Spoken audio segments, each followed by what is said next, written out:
తెలంగాణ కాంగ్రెస్ అధ్యక్షులు మహేష్ కుమార్ గౌడ్ 2 రోజుల పర్యటన నిజామాబాద్ జిల్లాలో 2 రోజుల పర్యటన కొనసాగుతుంది. అందులో భాగంగా జనహిత పాదయాత్రలో పాల్గొన్నారు. మొదటి రోజు పాదయాత్ర పూర్తయింది. రెండో రోజు అంకాపూర్ అదేవిధంగా జక్రంపల్లి మండలం అర్గుల్ గ్రామాల్లో పర్యటించినారో వారిని అడుగుదాం. సార్ చెప్పండి, జనహిత కార్యక్రమానికి సంబంధించి ప్రజల నుంచి భారీ స్పందన ఉంది. అయితే మీరు జనహిత కార్యక్రమంలో ఏం తెలుసుకున్నారు సార్?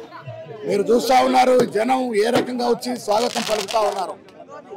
జనం కోసం, జనహితం కోసం పాదయాత్ర, ఇది ప్రజల కోసం పాదయాత్ర. ఖర్గే గారు, రాహుల్ గాంధీ ఆదేశాల మేరకు జరుగుతున్న పాదయాత్ర. ప్రభుత్వం ఉన్నప్పుడు కూడా ప్రజల్లోకి వెళ్ళాలి, ప్రజలకు అందులో సంక్షేమం, అభివృద్ధి తెలుసుకోవాలి, లోటుపాట్ల మీద అధ్యయనం చేయాలని ఉద్దేశంతో పాదయాత్ర చేస్తున్నాం.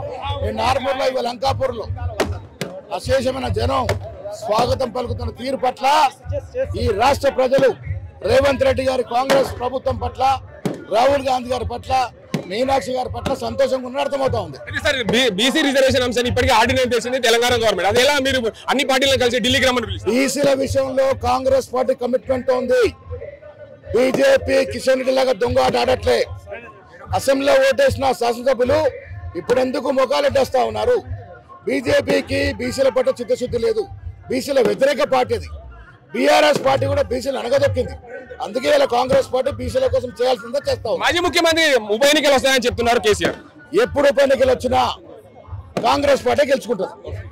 చూసుకోవచ్చు, ఎప్పుడు ఉప ఎన్నికలు వచ్చినా కాంగ్రెస్ పార్టీ గెలుచుకుంటుంది. బీసీలకు చిత్తశుద్ధి ఉన్న పార్టీ కాంగ్రెస్ పార్టీ. దానివల్ల కాంగ్రెస్ పార్టీ అన్ని పార్టీలను పిలిచింది. అన్ని పార్టీలను పిలిచి పూర్తి స్థాయిలో దీనికి అంతటి సంబంధించి ఢిల్లీకి అన్ని పార్టీలను పిలిచి కాంగ్రెస్ పార్టీ ఏదైతే ఆర్డినెన్స్ జారీ చేసిందో దానికి సంబంధించి కేంద్రంలో ఉన్న బీజేపీ పార్టీ అమలు చేయాలి. మరోవైపు ఏదైతే తెలంగాణ రాష్ట్రంలో జనహిత పాదయాత్ర మొదలుపెట్టే జనహిత పాదయాత్రకు సంబంధించి పూర్తి స్థాయిలో భారీ స్పందన ఉందని చెప్పి తెలంగాణ కాంగ్రెస్ అధ్యక్షులు మహేష్ కుమార్ గౌడ్ చెప్తున్న పరిస్థితి. ఇది పరిస్థితి. కెమెరా అజింతో గంగారెడ్డి, RTV నిజామాబాద్. తెలుగులో న్యూస్ కి ఫాస్టెస్ట్ యాప్ ఇప్పుడు టోటల్లీ న్యూ అవతార్ లో జస్ట్ 5 సెకండ్స్ లో కంప్లీట్ న్యూస్.